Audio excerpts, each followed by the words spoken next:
Hello my fellow cigar enthusiasts. Today I will be talking about the new Hoyo de Monterrey Epicure Selección. So let me first start by saying that Hoyo de Monterrey, in my opinion, does not get the attention that it deserves. We're making so many great blends and doing fun collaborations like with AJ Fernandez in our La Amistad series.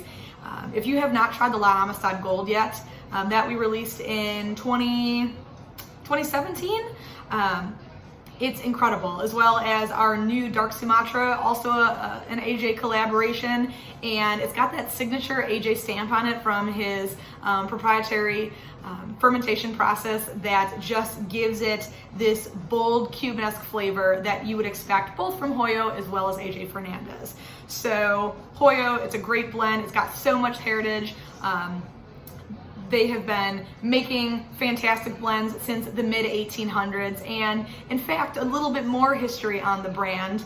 It's actually one of the first brands to be produced in Honduras, and to this day, Hoyo de Monterrey is a very Honduran-heavy brand overall. So the Hoyo Epicure Selección came out in April of this year, 2020, and it's just another home run for the brand, highlighting what Honduran tobacco can do. And in fact, we're using a proprietary Cuban seed tobacco for the wrapper of this. So this cigar is a Cuban puro, and if you're not familiar with the terminology, a puro simply means that all of the components are coming from the same country in addition to it being produced there. So in this case, the wrapper, the binder, and all of the fillers are coming from Honduras, and it's coming from our Hatsa factory in Danlí, Honduras. So Hoyo de Monterrey, a lot of heritage, a lot of history, but continuing to innovate, and this blend is a prime example of what we can do in kind of keeping those flavor notes and that unique blending, but also giving it more of a modern flair. So strength-wise, this would be, I would say, medium plus, and has that beautiful oily Honduran wrapper. And it is a very slow smoker. I've actually been smoking the cigar for quite some time. This size in particular was a Robusto. I was smoking it for about 15 minutes prior to this video starting, and I am not very far in. I have not had to touch it up at all, which is great. There's great smoke production coming from it. Not quite as much as that billowy diesel delirium, but you definitely don't have to work at getting any smoke from it. As far as the draw goes, it has a little bit more resistance, but it is definitely not tight at all, and it's still burning very evenly and holding that beautiful ash. I also really like the styling of the cigar because it kind of follows in those Cuban roots, both from the box and the band, and of course the flavor and complexity as well. So as far as flavors go, I would say it's got a fair amount of cedar, a little bit of a nuttiness to it, but more of like a toasted nut, if that makes sense. You get a little bit of that smoky quality. When I say smoky, I mean smoky in flavor, like akin to smoked meat, not just simply the smoke that the cigar is producing. You get a little black pepper, you get some earthiness, some subtle coffee notes, as well as some hickory. And Honduran tobacco overall, I find to have this really unique earthiness to it. In general, I think that Dominican tobacco tends to be a little bit smoother, Nicaraguan tobacco tends to have a little bit more spice, and Honduran tobacco tends to have a little bit more of that earthiness, a little bit more of that earthy sweetness. So it does have a very unique flavor. Now, of course, there's many different growing regions within each country, and what's great about Honduras is that it's diverse enough in its growing regions that we can make a Honduran puro, use all Honduran tobaccos for this blend, and there's still enough character to the cigar that it holds your interest. Now, what I will say about the cigar is that it's not overly complex, and that's not a bad thing.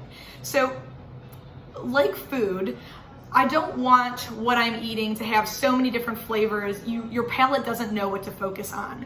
And that's the same sentiment I have for cigars. It's great to have that complexity. It's great to have a lot of different flavors working together, but you don't want to be distracted by having all of these different things going on. So this really brings together all of the flavors of the different regions of Honduras, and bringing it into one beautiful culmination that is this new cigar.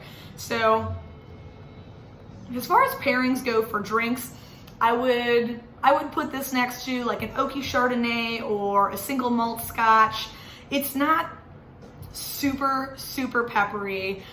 There's a lot of flavor, but it's not like crazy intense. I would argue that it would pair fairly well with most anything you want to drink, but I think the oakiness of that Chardonnay would kind of highlight the cedar notes that are found in the cigar, and the single malt Scotch, it's got a little bit of that sweetness, a little bit of that caramel, a little bit of that cedar, the nuttiness that as well I think would highlight the notes found in this blend. So overall, very impressed with this. I was very excited when we released it. Like I said, Hoyo for me is a brand that is near and dear to my heart.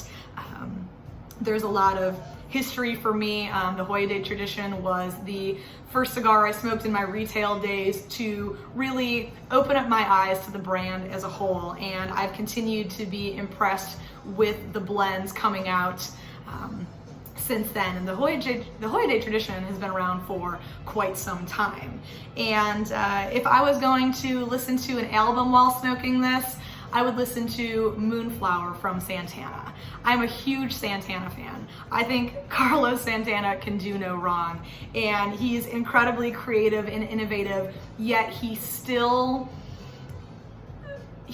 focuses on his Latin roots, and I think that's how the Moonflower album comes across. It's a little bit more of like a blues, jazz, Latin fusion. However, it does not deviate too far from his Latin roots, and in my opinion, it's an underrated album. Now, it is one of their more popular live albums. However, when people think about Santana, I don't usually hear them talking about Moonflower when it comes up in conversation, and I just personally think it's an underrated album, and I think that Hoyo de Monterrey is an underrated brand. So I would grab your favorite Scotch or your favorite wine, light up the cigar, throw on Santana, and it really is the making for a perfect evening. I hope you guys enjoy the cigar as much as I do. If you've had it and you love it, please put it in the comment section. If you have any questions on it specifically, please let me know. But I really hope that you enjoy the experience as much as I do. But let's quick give this a rating. So smoke production, I would say, is pretty standard. 9 out of 10. It's even, it's consistent. You don't have to work too hard at it. Draw, I would give it 8 out of 10. It has a little bit more resistance, but it's not anything you have to fight with. It's still a very smooth draw, and it still lends a very even burn. And flavor, 10 out of 10. I love it. I love the complexity. I love the dimension. I love the cedar, the nuttiness, the toasted nuttiness, the subtle coffee, the spice, but it's not a spicy cigar. It's got a little bit more of that like white pepper to it as opposed to a more intense black pepper. 10 out of 10, would smoke this cigar again. So go ahead and give it a try.